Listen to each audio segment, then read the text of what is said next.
Hola, ¿cómo están? Hay un cese al fuego de los ataques militares y cinéticos, pero la operación Furia Épica de Estados Unidos sigue en pie, dicen sus autoridades. El presidente Donald Trump no ha fijado fecha de culminación de la misma, mientras Irán ha decidido ratificar su unidad para enfrentar este tipo de agresión. Y el bloqueo naval, además, que mantiene los militares estadounidenses. Pero, ¿de qué va esta propaganda de guerra que también se implementa en los conflictos? Hoy vamos a hablar de esto y más con nuestro invitado, Pablo Jofré. Inicia el mapa de Telesur. Bienvenidos.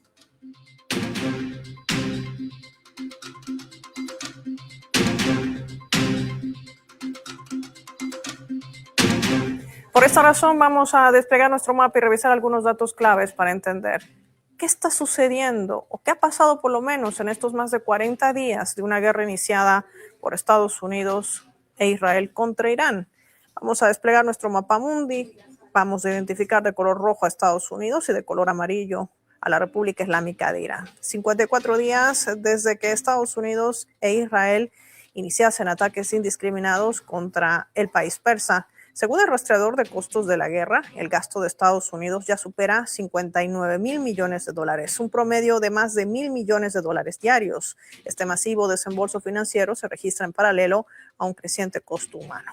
El número de militares estadounidenses heridos, según información oficial, asciende a 400, mientras que la cifra de fallecidos se mantiene en 13. El informe además detalla que el ejército estadounidense concentra la mayoría de bajas con 271 soldados, seguido de la Marina con 64, la Fuerza Aérea con 46 y el Cuerpo de Marines con 19.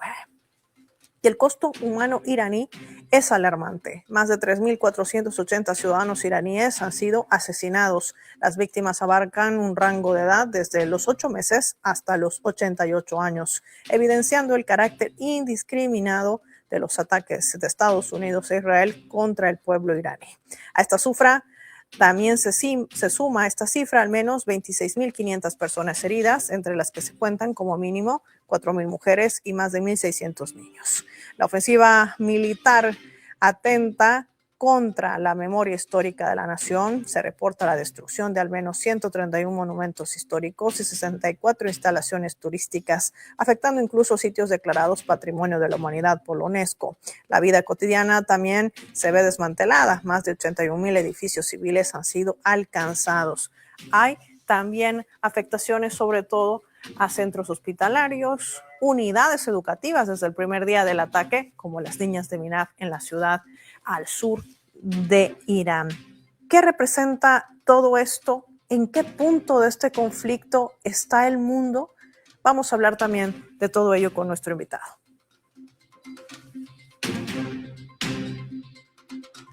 Para analizar estos escenarios hemos invitado a un especialista. Desde Chile nos acompaña Pablo Jofré Leal, periodista y analista internacional. Pablo, qué gusto tenerte en el mapa de Telesur. Bienvenido. Gracias, Paola, por la invitación.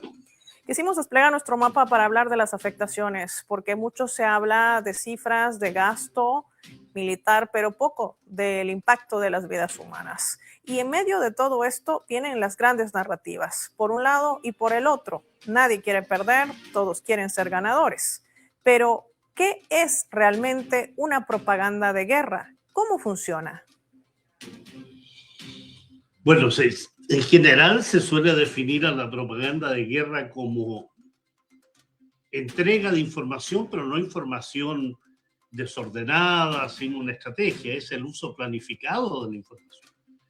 Y en general, cuando se trata de la guerra, y cuando se trata sobre todo de los sectores que agreden, es una información sesgada, falsa, en la mayoría de las ocasiones, que manipula opiniones de lo que se llama la opinión pública, que manipula la información, manipula las emociones, los comportamientos, en función de apoyar los objetivos bélicos que se han planteado. De ahí que la propaganda desde el inicio contra la República Islámica de Irán llevara consigo elementos relacionados con el fin de un régimen antidemocrático, el fin de un régimen que ataca a las mujeres, un régimen que supuestamente amenaza existencialmente al régimen sionista. Es decir, hay elementos políticos, bélicos, pero también herramientas psicológicas destinadas a deshumanizar al atacado. al agredido, llevarlo a la edad de piedra. Representan una cultura desde el punto de vista contrario a la civilización y al desarrollo. Se crea, por tanto, una deshumanización y se presenta al enemigo como una especie de chivo expiatorio de todos los males que tiene en las sociedades. Se manipulan los medios, hay desinformación, eufemismos. Por ejemplo, se habla de daños colaterales, que es lo que aconteció respecto a la escuela de las niñas de Minab, hablando de un error de coordenadas, cuando en realidad se lanzaron misiles directos para asesinar a 170 escolares. Hay mensajes dirigidos a la población para desmoralizarla, para decir que están vencidos, que tienen que capitular, que ha sido descabezado el liderazgo político, religioso y militar. Es decir, la propaganda de guerra es un uso planificado de herramientas destinadas a los objetivos militares. Y en medio de este escenario, ¿podría considerarse a Estados Unidos como su principal estrategia? Y te pongo esto como uno de los puntos claves cuando vemos a un presidente estadounidense tomar la decisión no una, sino en más de 2 oportunidades de suspender sus ataques, esta agresión hacia la República Islámica de Irán. Más de 50 días han pasado desde el inicio de esta guerra junto a Israel, pero él habla de una flexibilidad, un tiempo para Irán, pero Irán dice que no necesita tiempo y que no hay nada más que negociar mientras las condiciones no se respeten y no haya garantías de seguridad, entre otros aspectos. ¿Es realmente, Pablo, o se puede analizar si Estados Unidos realmente tenía una estrategia para esta guerra o está improvisando? En general, las políticas de Estados Unidos en materia de llevar adelante agresiones, desestabilización, ataques, guerras, nunca son viscerales, ¿no? Hay un objetivo preparado con anticipación. Y aquí durante años hemos tenido al régimen israelí hablándole al oído a las administraciones estadounidenses para atacar a Irán. Lo dijo John Kerry, ¿no? El ex secretario de Estado de Obama. Dijo durante años, Netanyahu le habló a Bush, le habló a Obama, le habló a Biden para atacar a Irán y ninguno lo llevó a cabo hasta que encontró un estúpido, ¿no? Y ese estúpido es Donald Trump, un megalómano, un mitómano, un personaje que lleva adelante una política exterior en base a intereses propios e intereses relacionados con el sionismo. El sionismo estadounidense, que es vinculado a los medios de comunicación, vinculado a lo que es el círculo energético, lo que es el complejo militar industrial. Es decir, hay un ataque contra la República Islámica de Irán en función de los objetivos del sionismo estadounidense y el sionismo israelí. Pero estamos ante un mitómano, ¿no? Un personaje que además se acompaña de una patología definida por estudiosos estadounidenses que lo llaman un narciso maligno, es decir, un personaje que lleva adelante sus acciones en función de una creencia propia, de un destino manifiesto, de una necesidad de mostrarse ante el mundo como el más grande, el que va a acabar las guerras, el que va a cambiar el mundo, el que merece un premio Nobel. O sea, cada una de esas características nos da cuenta del tipo de personaje que emite la información, la comunicación y las mentiras permanentes, pero que además va acompañado de los intereses económicos. Porque cuando el presidente de Estados Unidos dice que hay una tregua, el precio del petróleo baja. Si él dice que se va a reiniciar la guerra, el precio del petróleo sube. Y los que triunfan, los que ganan cifras multimillonarias, son los complejos energéticos vinculados a Estados Unidos y a todo ese grupo de amiguis que tiene el presidente estadounidense. Hay una vinculación entre sus intereses personales, en los intereses de sus amigos, de sus socios y los intereses del sionismo estadounidense y israelí. Y esto forma parte también de las siguientes reacciones o recientes, diré, del propio presidente estadounidense, justamente a lo que hacía referencia a nuestro invitado Pablo Jofré Leal. Si hay una improvisación o una decisión planificada desde hace años contra la República Islámica de Irán, apuntalada por un Israel en esta región que quizás podría consolidar su gran planificación del Gran Israel. A ello se debe la posible expansión también de este conflicto en toda la región de Asia Occidental. ¿Qué podría esto implicar también en medio de sus otros socios estratégicos como es Europa? De esto vamos a hablar al regreso. Le pido a Pablo que se mantenga en línea, al igual que nuestros televidentes. Vamos a marcar nosotros una pequeña pausa y lo hacemos revisando nuestra escala.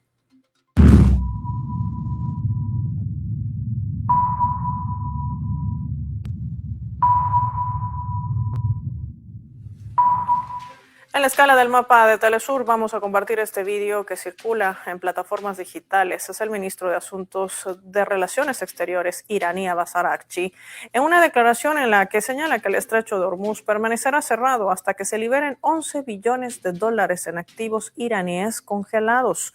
Forma parte también del rechazo de las medidas coercitivas unilaterales, el levantamiento de las sanciones a los países que tienen derecho a decidir sobre su autodeterminación, sobre su democracia y sobre su futuro, sin ningún tipo de presión ni cohesión. Vamos a marcar nosotros una pausa, ya volvemos.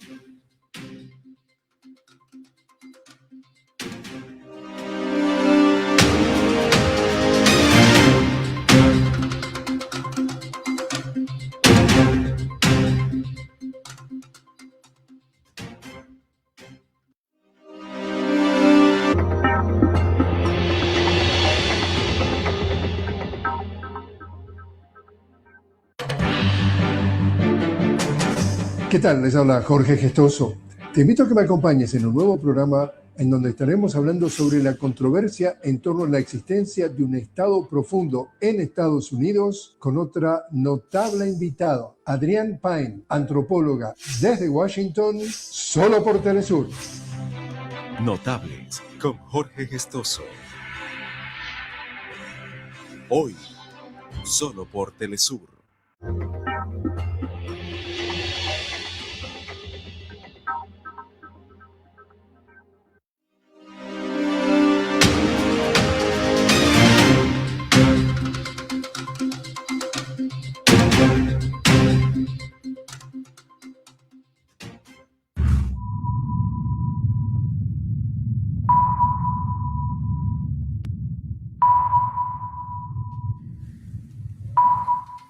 Vamos a sumar otro elemento también para el análisis a través de la fotografía. Lo que ven en sus pantallas es, por un lado, la bandera de la Unión Europea y, por otro lado, de China. Y es que el bloque, me refiero al bloque europeo, está enfrentando una reconfiguración estructural dentro de su mercado energético, marcada por una fuerte dependencia de las importaciones, que se situaba en torno al 57.5% ya el 2020. Esto se ha ido deteriorando, pero no porque Europa no necesite comprar energético, sino por la guerra que ha desatado Estados Unidos e Israel en Asia Occidental, que prácticamente está sacando al bloque del mercado. Y esto podría permitirle a la Casa Blanca enfocarse en el gigante asiático.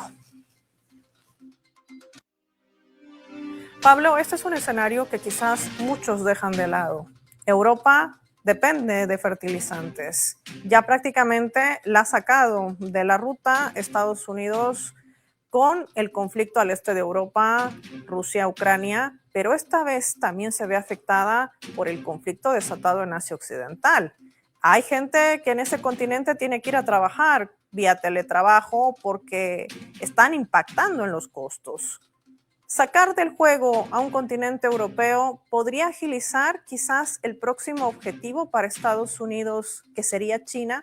¿Cómo poder leer este escenario? Lo primero, Paola, es dar cuenta que hay una enorme responsabilidad en la actual situación de la Unión Europea, una enorme responsabilidad, comenzando por su alineamiento absoluto con Estados Unidos, que significó, por ejemplo, que el 40% del petróleo y el gas que ocupaban hasta antes de febrero del año 2022 era de la Federación de Rusia. Había grandes convenios, grandes contratos relacionados. Entonces, en ese plano hay una responsabilidad. Hay una responsabilidad de Europa de haber apoyado esta presión permanente contra la Federación de Rusia, que significó, en definitiva, esta agresión, Estados Unidos, OTAN, usando de testaferro Ucrania, que significó la irrupción del proceso y la operación de desnazificación y desmilitarización de Rusia. Hay una pérdida ahí entonces de acceso al petróleo y al gas. ¿Y quién ocupó ese puesto? Estados Unidos. Estados Unidos es el que ha enriquecido a sus multinacionales en función de el suministro que ya no tiene Rusia. Y en esta situación, relacionado con el Golfo Pérsico, relacionado con que gran parte de ese 22% de petróleo que sale de esa zona, en un 60% va hacia Europa, también se ve absolutamente, diría yo, tocado por la indecisión permanente de Europa de tomar partido que sea vinculado a una soberanía política y una soberanía militar de Europa. Si Europa hubiese tomado las medidas correspondientes a llevar adelante una política exterior soberana, no estaría en esta situación. Hoy lo está porque ha seguido los pasos permanentes de Estados Unidos. Y claro que se ve afectada. Y se puede ver aún más afectada si la guerra continúa, porque las decisiones de Irán con sus socios del eje de la resistencia es también tocar al estrecho Bab el-Mandeb, que ahí se vería aún más afectada Europa, porque significa el acceso al Mar Rojo, al Canal de Suez y al Mediterráneo. Por tanto, si Europa no toma decisiones de llevar adelante una política exterior soberana que no tenga la bota estadounidense encima, va a seguir teniendo estas dificultades en el este de Europa, en el Golfo Pérsico y mañana con China. O sea, el problema de fertilizantes, de energéticos y de otros, hay una enorme responsabilidad de Europa. Y lo otro, la imposición de Estados Unidos. ¿Qué continente, qué países pueden hablar de soberanía si le imponen un aumento del Producto Interno Bruto del 2 al 5% para las ganancias de la empresa estadounidense? En este plano, China indudablemente se puede convertir en el próximo paso de Estados Unidos. En lo militar me genera una incógnita, porque en lo comercial sí lo ha sido. Las guerras comerciales entre Estados Unidos y China han afectado más a Estados Unidos que a la República Popular China. Y también allí, ¿en qué posición se va a situar Europa? ¿Va a acompañar a sus socios estadounidenses?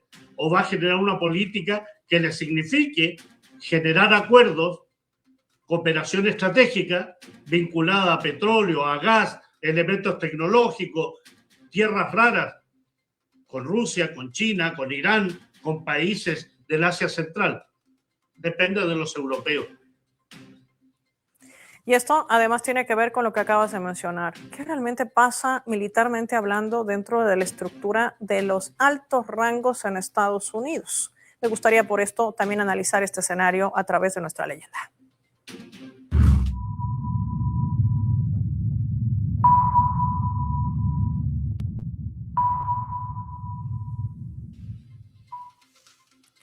Esta es una declaración de un extracto, en realidad, de una entrevista televisada que le hacen a este especialista militar. Vamos a ver lo que dice. Agostino Costa, mayor general, dice: en estos momentos, Estados Unidos está acorralado. Tras 40 días de conflicto, sus reservas principales de misiles se han agotado en aproximadamente un 50%.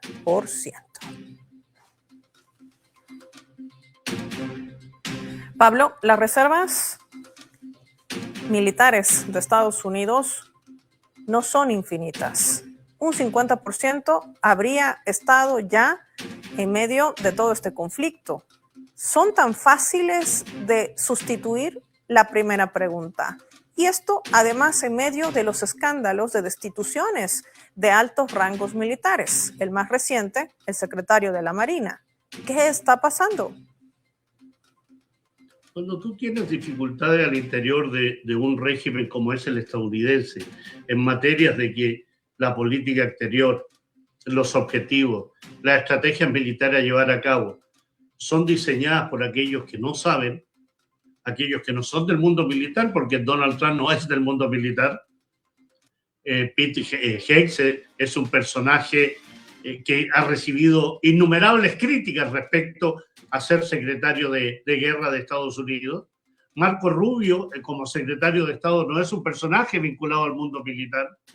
Y aquellos que han estado vinculados han renunciado, como es el caso del jefe de la Oficina contra el Terrorismo, Joe Kent, y ahora lo que es el secretario de la Armada de Estados Unidos, Joe Pelham, por discrepancias con Pete Hegseth, lo que está mostrando las absolutas discordancias y la manera distinta de visiones y más aún de análisis de lo que ha significado la guerra contra Irán. Para algunos representa sin duda elementos muy positivos, como lo dice Donald Trump, pero la realidad indica otras cosas. No solo por el consumir el 45% del arsenal de misiles de Estados Unidos, que expone su debilidad estratégica. Y eso lo dicen no solo los medios, sino como el Centro de Estudios Estratégicos Internacionales, que dice aquí se gastó la mitad de los misiles en 40 días de guerra. Es decir, estamos hablando de gastar el arsenal estratégico de Estados Unidos en función del apoyo al régimen sionista israelí, para el escudo de hierro, para todo lo que significa la onda de David, que significa sistema Patriot, el sistema THAAD. Es decir, se está utilizando misiles que estaban destinados para otras funciones, pero que se han gastado en función del ataque contra Irán y la defensa frente a la lógica represalia de la revolución islámica. Cientos de misiles de cruceros Tomahawk, la destrucción de bases militares de Estados Unidos. Es decir, hay una capacidad militar que tiene un riesgo evidente a mediano y largo plazo, y eso lo saben los Estados Unidos. Un gasto militar multimillonario, que en 40 días se calcula un gasto de $25.000 millones. Si esto se prolonga, va a superar en mucho lo que se gastó en la guerra de Irak. Más aún, Donald Trump ha solicitado $200.000 millones sobre el presupuesto de $900.000 millones.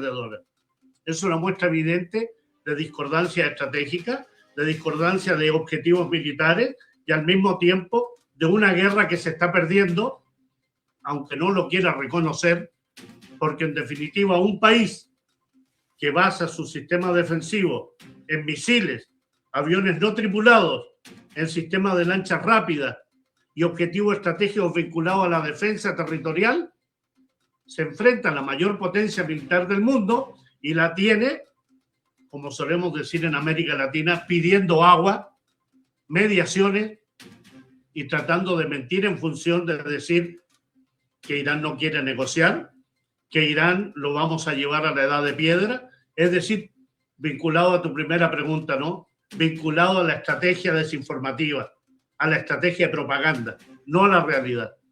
Justamente por eso es importante entender de qué va esta propaganda de guerra, cómo se distorsiona, lo que acababa justamente hace instantes nada más publicar el propio Ayatollah Jamenei, quien decía que cómo utiliza el enemigo en esos términos la distorsión de la realidad y de la verdad para tratar de tocar la conciencia del pueblo, tratando de buscar algún tipo de escenario de victoria en medio de lo que realmente ocurre en el terreno. Pablo, por último, hay elecciones de medio término en Estados Unidos en noviembre, pero hay elecciones en Israel que es en octubre. ¿Se podrá extender este alto al fuego hasta esos meses?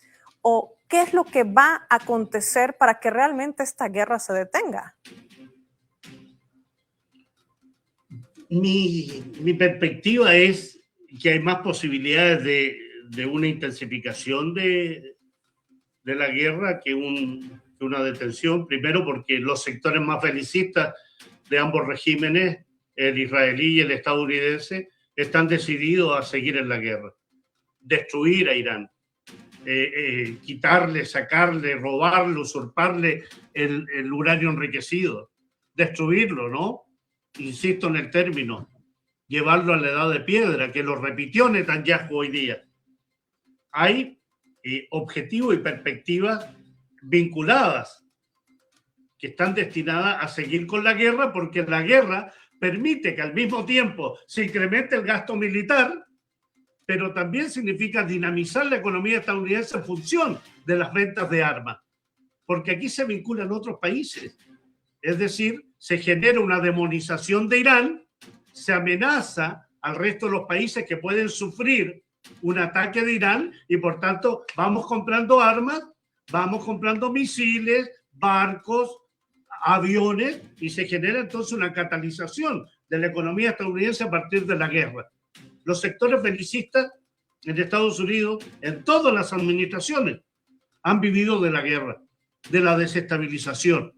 Se vienen las elecciones de medio término e indudablemente si no hay resultados positivos para Estados Unidos, que ya no los tiene, va a significar una derrota desde el punto de vista del Senado y la Cámara de Representantes, que pierdan la mayoría, y en el caso del régimen israelí, Netanyahu, que es un criminal, que es un tipo corrupto, que está procesado, puede efectivamente perder las elecciones y eso que lo lleve a un proceso judicial que termine con él en la cárcel. Por tanto, no se está jugando la existencia de Israel, como dice Netanyahu, sino que sus intereses personales, su posibilidad de seguir en libertad, al igual que Donald Trump, un procesado, un delincuente, un pederasta, un tipo acusado de violaciones que también necesita mantener al mundo en ascuas para mantenerse ellos en el poder. Hay que mirar siempre qué hay detrás de estas intenciones.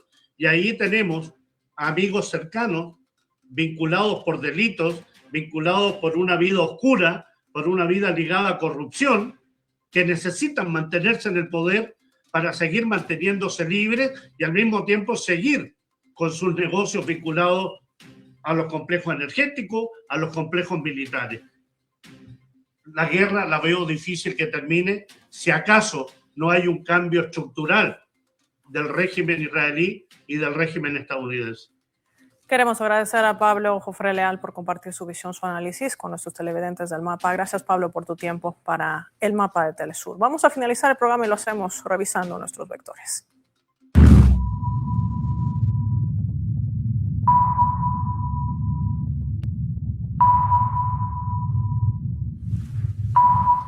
Nuestro radar en el mapa hoy nos refleja las 3 claves sobre este tema. Asia Occidental, propaganda de guerra. Hablemos del punto 1, sin estrategia. Estados Unidos ha suspendido en más de una oportunidad los ataques hacia Irán. El estrecho de Hormuz estaba abierto antes de la guerra y el impacto a lo que ha orillado la Casa Blanca está golpeando la economía global y la del propio bolsillo del estadounidense. 2, fuera de juego. El bloque europeo atraviesa tensiones globales que han forzado medidas de austeridad energética, incluyendo la recomendación de teletrabajo y la gestión de la demanda de edificios públicos. Todo esto para tratar de aliviar el impacto en los precios. Estados Unidos ha logrado sacar a Europa de la competencia para enfocarse ahora en China, con quien ya libra una guerra tecnológica. 3. Crisis. Hay una purga en las filas del alto rango en el ejército estadounidense. Las discrepancias entre las decisiones hacen que al menos desde el jefe del Estado Mayor del Ejército, el general Randy George, los generales David Hunt y William Green Jr., y el más reciente, el secretario de la Marina, John Perland, hayan sido destituidos en medio de la guerra con Irán, que se suma además al desabastecimiento de sus reservas militares, que ya han caído en un 50%. La tregua podría continuar o no. Lo cierto es que la propaganda de guerra trata de ser utilizada, como hace años atrás, como una estrategia principal en medio de todo conflicto en el planeta, cuando lamentablemente el saldo mayor siguen siendo las vidas humanas. Soy Paola Pérez y nos vemos en otra edición del Mapa.